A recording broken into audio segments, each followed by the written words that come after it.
So we are here today with Jim Dodge, the Republican nominee for state treasurer. We appreciate you being here today and invite you to start by providing an opening statement as to why you are running for this office and why you think you're the best candidate. Thank you and good morning. As simply put, I'm running for the office of treasurer because I actually want to do the job of treasurer.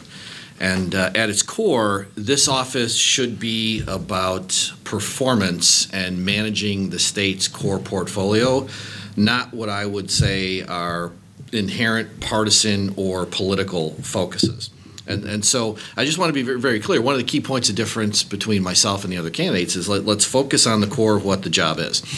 We all know Illinois has many blessings, right? Illinois is a place, phenomenal state. Illinois is a people, great workforce, great people. And so the challenges we face in Illinois are not the place or the people. It's kind of what we're seeing, here in Springfield through courtesy of the state legislature. So the sad fact with Illinois is we have one of the highest total tax burdens in the country, but literally one of the worst financial conditions in the country with the lowest possible bond rating. And so, people are upset, they're voting with their feet, they're voting with their U-Haul, and it comes back to one reason: really bad financial decision making in Springfield. So I'm running because I think I can do a better job, and Illinois deserves better than what we've had. A number of folks in Illinois are upset, rightfully so. They'd like the truth, and it's my intention as the treasurer to essentially be a voice and an advocate for the taxpayers. Voters in Illinois deserve elected officials who prioritize good policy over partisan political points, and that's what they're going to get from me. Vision for the office: forceful advocate for taxpayers by telling the truth about the numbers because they matter. I'm committed to and will act on consolidation to save money, and there's an act of trust in there. And I'll focus on doing the job, not politicking for the next office. Okay. Thank you. Why don't you start by sharing with us and our readers a little bit about your professional work and your previous public service and how you think that would be an asset if you were state treasurer? There's two parts. And so I think I represent a fairly rare combination of a great private business career that I've built over many years, but I've also had the honor of serving in an elected public position in the village of Orland Park. And so, grew up in the southwest side of the city, worked my way through college, flipped burgers at a White Castle and, paid the bills, and then moved out to the suburbs and started a career in numbers and data and analytics. So I'm very much, if I may, a numbers nerd. And then have learned a lot about that and did an MBA in finance and economics from the University of Chicago. And so that's what those are my day jobs. That was, building a great business career. But I've always loved public service. And at the municipal level, two things. You actually pass balanced budgets. You have to. And if you're doing a good job or a bad job, you're going to hear about it on a Friday night when you're out for a pizza with your family or a Saturday morning when you're shopping for groceries. So it's kept us very grounded on key issues about what is it we want this town to be, how do we grow successfully, what do we do? So it's a combination. Okay. The current state treasurer, Mike Ferricks, has been in office since 2015. What specifically has he done that you have found first that you would applaud, and then we'll ask you again what you've done that maybe you think he should have done differently? Yeah, so to his credit, there have been some improvements in things like transparency on state investments, but, and we'll talk through this, not nearly enough. There's much more we could do, and there's other examples of other states where they quite frankly do it better. Okay. For example. Yeah, can you give us some examples? Yeah, Wisconsin, like on unclaimed property. In Wisconsin, if it's under a $2,000 claim, the state of Wisconsin will do the work, and they will send you the check directly instead of you having to go to apply for it. And in this day and age, and my background is data and process and technology, there's no reason we couldn't do a program like that. And quite frankly, I brought it up recently in an editorial board, and a few days later, Mr. Ferricks announced a program to do exactly that. And so, there's other states where, for example, you could look at how Illinois' portfolio is performing, but the metrics aren't very realistic, and there's no real sense of scale. So taking credit for an increase in the portfolio return, which is almost entirely due to increasing interest rates driven by Federal Reserve policy, okay, let's have that dialogue.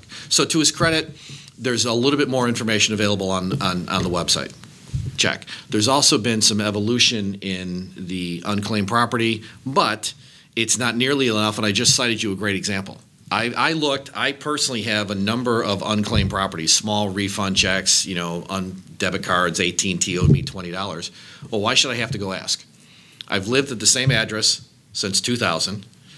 The state seems to be able to find me pretty quickly if I ever owed them any money. And it's been sitting there when other states are taking the act of pushing it. Now, an important piece for everyone to understand, if you look at how the Treasurer's Office is financed, there's an ask of the General Revenue Fund. It's not nearly enough to run the office. Where does the rest of the money come from? Fees. Fees from what? Unclaimed property. So at some point, we need to have a conversation about what's the right way to run a treasurer's office and what are you focused on, and do you want to expand unclaimed properties with some recent legislation that's moving, which I would argue part of that calculation is getting more funds under management, which drives fees, which pays for staff. It's that simple. And so, yeah, there's been some evolution, no question. There's a number of things that we've seen that where the decision-making looks inherently political. Give us an example. Facebook. You know that he was on national, he took Facebook to task on CNBC. There's been a number of letters that he sent out where, at the bottom, you got to look at these press releases. At the bottom of the press release, Treasurer Ferrix will say that he's actively managing a $28 billion portfolio.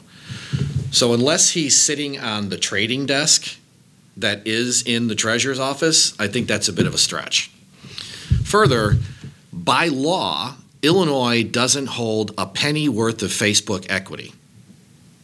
We don't even hold Facebook bonds, even though that would be allowed if they've got a high enough rating. So our investment policy on the core portfolio, the $14 billion, shall we say, is highly restrictive, as it should be. I'm not advocating for changes in the investment policy. Leave it in highly secure, highly stable, highly rated, and essentially interest-bearing instruments. But to then go on national media saying you're an institutional investor with the appearance and title of Illinois Treasurer, taking Facebook to task, because you don't like what they're doing, when we have no Illinois dollars in Facebook, is a stretch. So he was advocating things that did not matter under money directly under his control. Saying that it's in the pensions through mutual funds, or saying parents are in Facebook through mutual funds in the 529 is not the same thing. And the nuance and subtlety, I'll be quite clear about that. That's not the same thing as saying, I'm an institutional investor, I hold a stake in Facebook, I don't like the way you're governing your corporation. That seems inherently political to us. And I quite frankly, I object to using the State of Illinois Office of the Treasurer to represent what looks like a political position. Okay. That's an important one. Okay.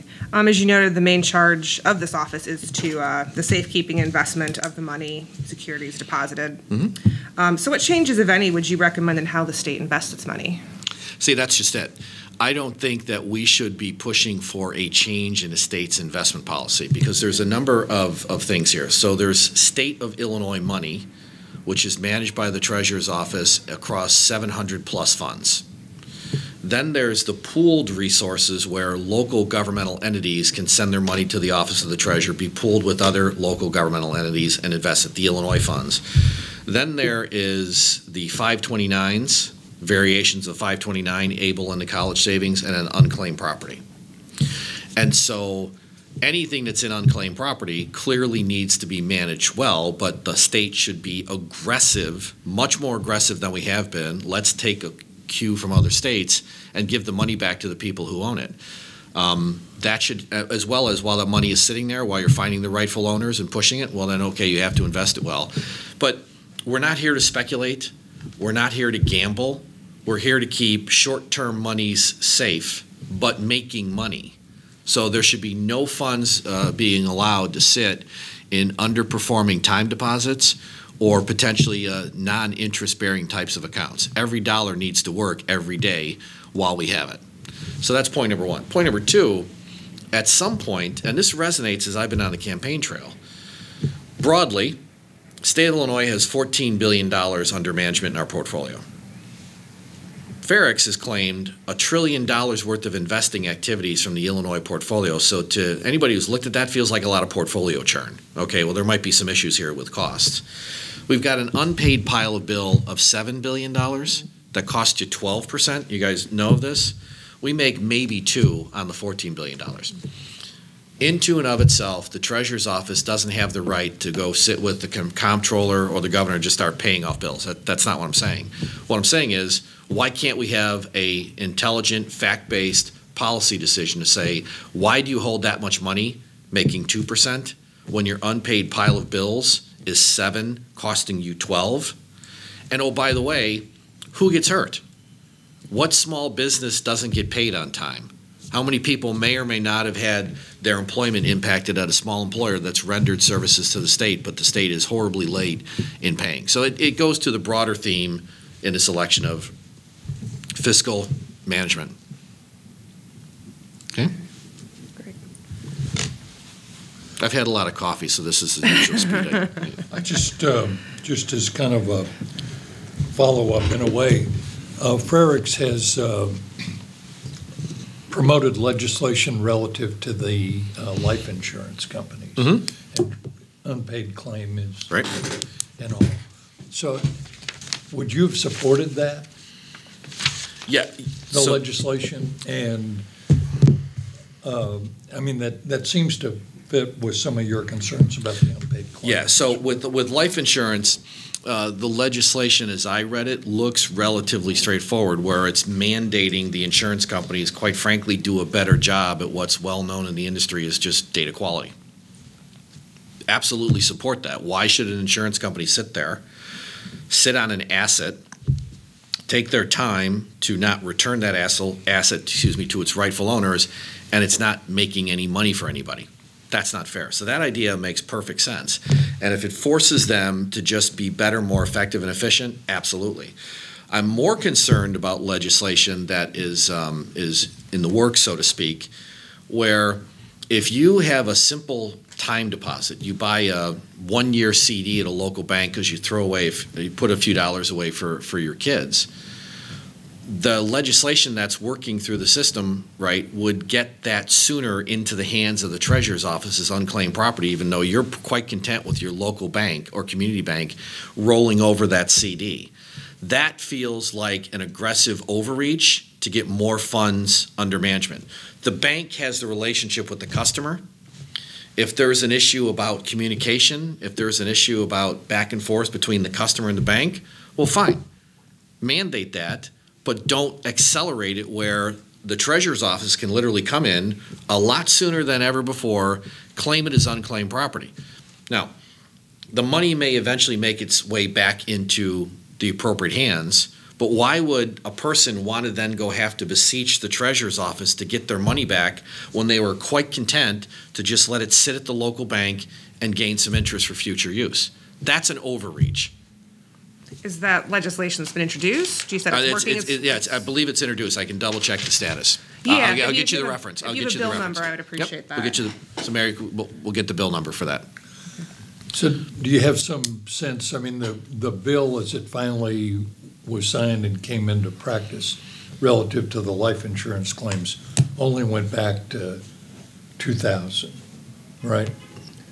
And it went back to 2000 for any policies that were in place from 2000 forward. So even if it was an old policy, if it was in place, they by definition had to reach back farther. Right. If they were a good insurance company, they would just take that step as a course of doing business. Right. So what's your sense of that? Would you pursue that back further? I mean, it seems like a lot of. Yeah, I think so. The short answer is yes.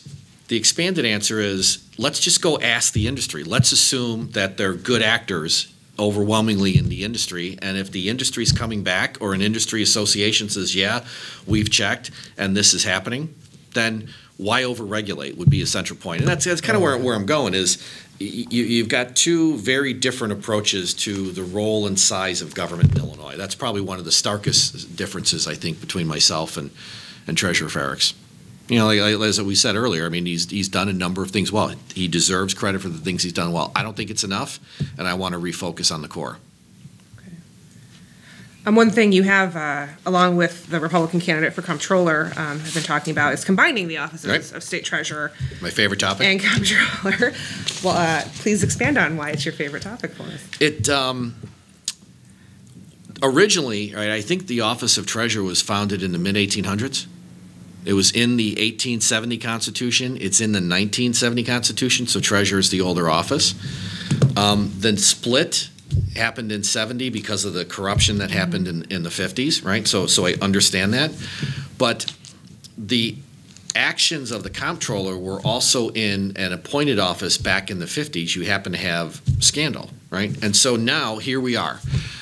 State's broke on most available financial metrics. It's a simple act of putting the two offices together for one constitutionally elected office. So the argument is not, as Mr. Ferricks has said, blow up the office of comptroller and give him the parts. It's let's be thoughtful about a merger of two offices that are important as essentially a chief fiscal office for the state, but go back to the voters with a very simple question, yes or no, combine into one office to save money, but still keep it as a constitutional office, because I personally think it's an important check and balance on both who's ever in the governor's office and in the legislature, because my vision for the office is who's speaking for the taxpayers about how much all of this costs. And I think that's been missing from Illinois politics for many years. I mean, we should be a leading state in the Midwest. You can't have one of the highest total tax burdens in the country, and literally we're dead last in our credit quality because of our financial condition. And so I'm a proponent of putting the question in front of the voters, not just jamming them together. We obviously have to by virtue of the Constitution. And so it saves money, right? The number that's been floated around was $12 million. That's the number that was in the legislation that Ferricks voted for. That's the number he's quoted on his website, even though he then went on to challenge me on that number, but it's been out there.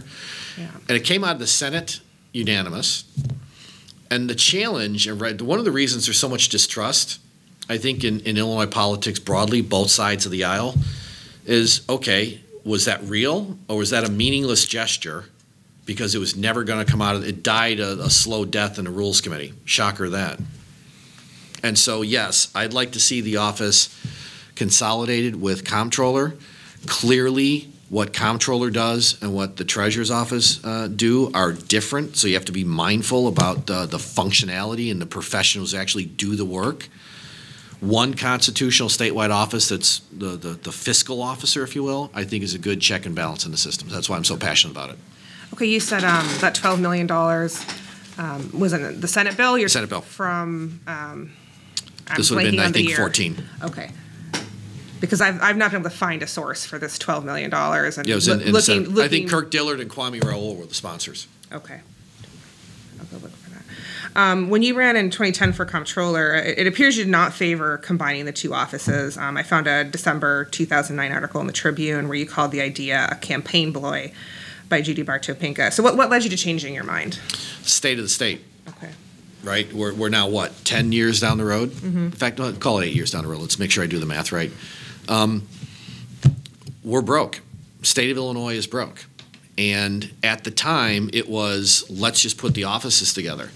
My challenge coming from the business world is, sure, and we may eventually have a simple question before the voters, but shouldn't somebody be the forceful advocate for what exactly we're going to do? So at the time, that legislation had not been passed. So it was kind of being bandied about more in political campaigns than actual hard legislation or resolutions between the House and Senate. So what's happened since then, the state's financial condition has deteriorated. Clearly, the technology is advanced, where with data processing technology, you can reduce substantially the risk of fraud. And there's now serious legislation that's been before both chambers, but for Madigan won't let it out of the House. I'll play devil's advocate and say it's good to not have one person, one office in charge of all the state's money. I guess combining the two offices into one would just put one person, one office. So convince me I'm wrong that this would be the better way to go? Well, we still have the Office of the Auditor General. Okay. And I'm a firm believer that if you get the right data out into the public sphere and you control it with the right process of reporting and you're leveraging better technology, that is simple formula, that equals transparency, right? Mm-hmm. And so the reason I'm okay with this is that constitutional officer holds the responsibility to making sure the data's right, the numbers are right, and it's clear. And the more you render, the more you put out there, the less likely you are to have any kind of fraud issues. Also, there's a company out of New York, an insurance startup that I was kind of working on before I jumped into the race, called Lemonade. So you might want to look at their website. They're doing a little bit of facial recognition technology, but when you submit a claim entirely on your phone, in about 3 to 6 seconds, they will decide if you're being truthful and they'll issue the claim. So where I'm going with this one, and I have a background in, you're going to be shocked, data, technology, and process, literally Lean Six Sigma. And if you look at what's going on in the outside world for not a heavy investment, algorithmically, you can make sure you really do mitigate the risk of fraud and you increase transparency. So if we do that, then you don't need to say, okay, I think somebody's going to write checks or bad checks like they did in either Dixon most recently or back, was it Hodge, was that his name? Stratton. Right, back in the 50s. So I'm a firm believer that if we think about it on those dimensions, we can solve the problem or mitigate substantially the risk. That said, most importantly, we're not going to save the state of Illinois with $12 million, No. right? Let's be clear, right? But it's a simple act of trusting the voters to say, we're going to shrink government, right? I can't save the state of Illinois in the Office of Treasurer, but I can be a forceful advocate for change and transparency. So just let's shrink government. Let's take another reason off the table for your taxes to go up by consolidating an office, being smarter about it, increasing transparency and better service. That's really what I'm after. That's one of the stark differences, I think, between myself and my opponents. Okay, it would take a constitutional amendment to get them into one office. How would you want to get this in front of voters? Would you want the General Assembly to do it? Would you want to see a petition drive to get it on there? What's your preference? I think it would have to come through the General Assembly. Okay. We all have lived in Illinois and watched Illinois long enough to know that when Speaker Madigan doesn't like a voter initiative, they magically find a way to kill it. And so, yes, this is hard. Somebody's got to be pushing it. So when that legislation was passed in 2014, who was out there all the time, if you will, banging the drum saying, let's just make this change. Let's go ask the voters. So I would prefer if it came through the legislative process and went to a voter referendum. Why do I think this can work? I was at the presentation with the Civic Federation at the Federal Reserve where they were talking about pension reform. It was a gentleman who presented from Arizona. I believe he was a firefighter. He represented the public sector unions. They went to their legislature. Everybody agreed that their pension system was in trouble. And interestingly, Arizona has near identical language in their constitution about promises and contracts and benefits as we do. The legislature adopted the legislation. It went before the voters of Arizona. If I'm not mistaken, I'm working off from memory now, it passed voter approval 80% plus to essentially amend their constitution to start doing meaningful pension reform. So it can happen. Because I'd like to argue to Illinois, Arizona doesn't have smarter politicians, but maybe they're a little more interested in taxpayers than we are. That's got to change. Okay. Do you think there would be that? I realize it's different General Assembly you would conceivably be working with. Do you think there's interest enough to combine the offices that you could build a coalition in the General Assembly? Yeah, I certainly hope so, and quite frankly, it's one of the things that I'm basing my last 6 months on, which is how do you affect change in Illinois with this office. My sense of talking to the voters, and I've literally been from Metropolis, right, to Lake County and both sides of the state, east-west, everybody has two primary concerns. Taxation, no shock, but the subtlety is what's the future of Illinois? My favorite quote was a farmer in Iroquois County that said, "I'm having a real hard time figuring out how to move my farmland out of Illinois." It's like, yeah, that's a tough one. I don't have a good answer for you. And so I think what's building, let's see if it shows up on election day. What's building is a dissatisfaction with the political class that happens to do their work here. I don't want to pick on the city of Springfield. I'm very mindful of that. Thank you. Thanks. So it's building that people are frustrated and people would like to see change. So I'm hopeful, guardedly optimistic that with a forceful advocate to say this is not right left, this is not Democrat, Republican, it's not blue red. It's like, let's just start solving the problem because we all agree we're a financial mess and we've got to change. So I'm hopeful. Okay. So Oh, go ahead. one of the things that I'm just kind of interested in with all of the candidates, so you're a Republican, so it's kind of a two-part, three-part question. So how did you come to that? What are a couple of principles that you see as a Republican? And how would those principles be played out when you're elected treasurer? Okay. Yeah, so I tell the story sometimes on the campaign trail. My parents were both union Democrats working in factories on the southwest side of Chicago. And so I like to tell the story. They started me on my journey towards political radicalism with things like get a job, apply your God-given talents, get your education, all those things. And, so what kind of started me on my journey towards being a conservative, because like your average Democrat, I think your average Republican sometimes wonder what our respective parties stand for these days in this era of hyper partisan and polarization. I've always believed government has an important role in society. I just know from decades worth of experience in Orland Park, government isn't efficient because government typically assumes there's always more money to solve the problem. And so what started me on this journey is back in the Reagan-Bush days, and I'm a Milton Friedman fan, and I love Hayek, right? So I'm absolutely kind of in your fiscal conservative wing of the party, which is, okay, if you're going to take money from me, you have a moral obligation to be efficient. I don't see enough of that in government. I see government in a way, and this is going to be a pejorative word, sometimes government is just flat out greedy. Greedy for more in terms of tax revenue and bigger, as opposed to let's go help local communities. Let's go help kids in the south side of Chicago get a better education. And so my journey towards being a Republican conservative started early in high school and early college, and it was about government's important, but government should be efficient. So that's kind of how I became to be a Republican. Core principles, and we're doing it now in Orland Park. We're in the middle of a budget cycle, which is, okay, we're not immediately reaching for the revenue lever. What can we do to be more efficient this year than we were last year? How do you keep government out of people's way? It's got to be fair, equality of opportunity, right? Equality before the eyes of the law.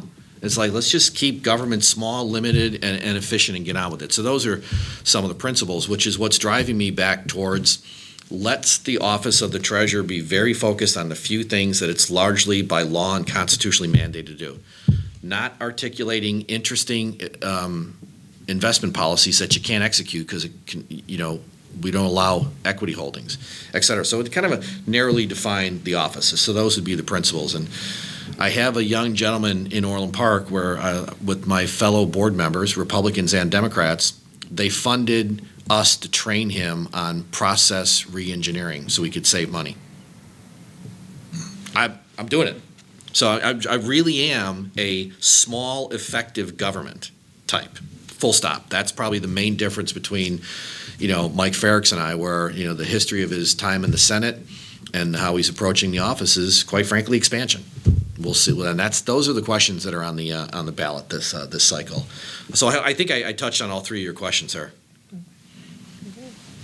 Small and good. That doesn't sound like a bad model for the treasurers. Small and good. Excuse me. Well, it makes a nice soundbite. Yeah. Let's see if I can get the bumper stickers printed in the next 54 days or so, right? Thank you for the question. I was on your campaign website, spent some time on there, and one of the items you listed as kind of a priority or under issues was to break the power of the machine. I guess explain what you mean by that, but also how you as treasurer could do that. And I'm quoting now, truth will set you free. Yeah. And so you can't grow up in the 12th Ward of the city of Chicago and see the things that I've seen in the city of Chicago. Like I was, working one night at that White Castle flipping burgers, and I saw gun homicide. Like, okay, well, that's just like, how did we get here? How did this person get the firearm? Why was there such lack of hope that you resorted to this, so it won't look like an argument in the parking lot, kind of thing? And so the political machine, I ascribe to the political machine, like I said, it does business here, but not necessarily from Springfield, so we're clear. What are they thinking about when they make these decisions? When you got kids trapped in poorly performing schools, but you won't make a change, who pays that price? When you have an economic climate that literally chases away or keeps away businesses, who pays the price? Quite frankly, it ain't Bruce Rauner and it ain't J.B. Pritzker. It's working class and, from where I come from, working class and middle class, which is, okay, why am I paying this much for my property tax bill? For what? And then what creates the antecedent conditions to all these social problems? I'd argue it's government that isn't thinking. How does that relate to the Treasurer's Office? We all know pension crisis, how we got here. Lots of promises and nobody did the math. There was a great article in Cranes a couple of years back where they did the diagnostic of it. And it was pretty clear to me, nobody did the math at how much these promises were going to cost. Then the second piece is, what self-interested politician who wants to stay in power is going to tell you they're lying about the true costs of what they're doing, as opposed to kicking the can down the road and hope they don't get caught? So how does that tie into Treasurer? Hopefully you sense kind of forceful passion advocacy here. So I'm not going to tell the legislature what to do. That's not my role. I'm not going to tell whatever governor we have what to do. That's not my role. Somebody, for example, treasurer, comptroller, others, what does it cost when you quickly promise last-minute legislation, 3% compounded growth in pensions, and you don't control the amount of pensions, and there's no hard mandate? A rhetorical question. Where would we be if government was forced to account for itself the way the four of us do when we go to the bank for a loan? How much do you make? How much do you really owe? How much can you really afford? Or any business. The nerd word is accrual accounting. If government had to do that, would you still have someone like Speaker Madigan as Speaker Madigan? If we really put an honest number on the promises. I'm not arguing what voters should or should not do about the promise. I'm just a passionate advocate that we need to tell them what it's going to cost, and then the voters will decide in any given November, I like this idea, I don't like this idea. It's an essential question. How much government do you want to afford? For now, for 30 or 40 years, we've gotten away with not, quite frankly, being honest with the state of Illinois. That's why everybody's so upset. I talked to some retired Teamsters. They're not so thrilled. You say you're running as a Republican despite the fact that I got the union bug in my card. My dad was a print worker. They ask, and it's like, yeah, well, okay, I'm not quite sure Republicans aren't anti-union. I've typically been dealing with that question, but it's, oh, by the way, we also got to do something about Madigan. Same breath. And so I think it's out there in the vote base that people are concerned about the future. My role, again, sticking to my principles, narrowly focused on the performance of the job, and I'm an advocate for transparency and truth, and then the voters are going to make the decision, and that's who's going to decide who runs the chambers just up the road here. Okay. All right. Also on your website, you listed reform and then tax reform as priorities. So why don't we start with just reform in general? Are there specific reforms you're seeking? I guess to the office, to the way this in general. We've talked a little bit about that technology. Right. I'm just kind of curious what you mean in general about reform when you have that. Yeah. So the things that I would like to see is when you're a municipal official, and what I mean by that is school boards have to do this, counties have to do this, townships, municipalities. Your budget actually has to be structurally balanced, right? And so I don't think we should allow Springfield to go forward without having properly well-structured, truly balanced budget, right? Mike Farrick's bravely came out and attacked the governors after the budget was balanced and then questioned some of the assumptions. Okay, we're broke. Highest taxes in the country is we're effectively broke, and after the budget's passed, then you attack the governor. as opposed to who allocates the dollars. That would be the legislature. Who controls the legislature? Cullerton, Madigan. I mean, I just think that people get it. So a reform has to be, if you're going to make a pension promise, you have to fund it. The teachers made their contributions. The firefighters, the cops, all these public workers, they made their contributions. The actuaries did the math they were told to do by the state legislature. The guys and men and women who ran the money, the professional money managers, they did their job. Who failed?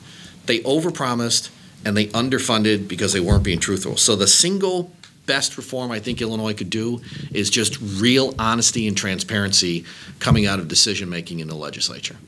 Okay. We've gotten along too long with here's the estimated revenue, and oh, by the way, we're allowed to ignore the actuarial sound estimates going into the pensions. That's what got us in this hole. So that's a big one for me. Okay.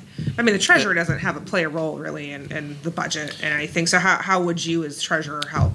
Back to trying to stick to my knitting, which is I'm a firm believer that if more people knew what they should do, and if these kind of things came up and someone asked my opinion, of course I'd opine on it. But I'm not going to run around telling them. I'm mindful you can't tell the legislature what to do.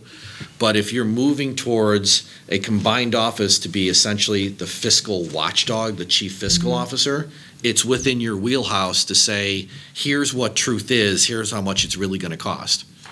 No more, we're just not going to fund the pensions anymore and hope somewhere down the road somebody catches up with the payments. So that's a pretty big reform. Another reform I would like to see is, quite frankly, harder, faster mandates on when the state reports its financial condition. Shouldn't take you a year plus to do a comprehensive audited financial report. Now, that's not strictly the Office of the Treasurer, and I'd like to be clear about that one, but thematically, what can we do as elected constitutional officials, especially in a combined office? Let's just be honest. This very well might not make me the most popular person in Springfield. I accept that. You also mentioned tax reform specifically. What types of reforms would you want to see there? I'm not a proponent of the progressive income tax ideas that have been floating around for this reason. Nobody is talking about the 8-to-5 ratio that's in the Constitution. So if you have a net change in taxation at the personal level, what then do you do to corporate taxes? That question's not really being discussed a lot. And I've yet to meet the person in Illinois who feels undertaxed. So that's at a broad level where we're just not in a place of tax reform. So it's fair, because tax discussions in Illinois almost always have meant, in my 55 years of being here, more taxes as opposed to fixing the tax code so it's beneficial to people in some way, as well as it helps create jobs, which is what those very same people we just talked about really do need, right? We lag our competitive states in job creation. Further, if you are going to impose tax reform on local governments, then we have to have more levers to control our cost. So as you guys well know, the city of Springfield doesn't pick its pension benefits for its employees. That's dictated by the legislature through IMRF and through all the other pensions. And so you're now at a place, and I'm sure you have seen in your research, plenty of great resources around, this is where you start to see pension costs crowding out delivery of services. So the reform has to be balanced. I think we can have a conversation with the taxpayers of Illinois. This is how much government we can afford, and this is how we're going to get the revenue, because on balance, it works for everybody. That's the conversation. You're never going to have that conversation in campaign season, but that's the conversation that needs to happen. So my idea for tax reform is fact-based discussion on optimizing taxation to grow an economy, not to feed the machine that, again, does business down the road here. Is that helpful? Or that? No, that answers it. Do you have any more questions, John? No? Okay. No, I'm good. All right. Well, we thank you for meeting with us here today, Jim, and we just invite you to give a brief closing statement as to why you think you should be the next treasurer. Well, again, thank you for the time, and I very much appreciate this. I absolutely insist, and I tell everybody I can, no matter where I go, Illinois is a great state because of us as people and as a place. but we're overtaxed and we're underserved by the political class that operates out of Springfield. You know, state's at a critical juncture, right? Which is, how do we fix a great state? How do we get back to a place where we're the leading state in the Midwest? And the question's simple this election. Do you prioritize partisan politics, or are we going to focus on performance and policy, which is my advocate? How do we continue with the status quo, or do we kind of go in a different direction? First and foremost, it's about truth and honest discussions about where we are and what we want to be and how you reform state government. So as I mentioned earlier, I've got a unique background for this. I've built a great business career. You know, so every day you wake up and you try and figure out how you do something better today than you did yesterday or the year before. Plus my public sector experience, it's a nice combination in terms of how to be effective in the office of treasurer, given the what we need to do. So I have the will and the energy and the passion to serve the taxpayers first. I see myself as an advocate, the voice of the taxpayers, if you will. And this is about doing the job of treasurer, not running for my next office. So with that, I appreciate the time.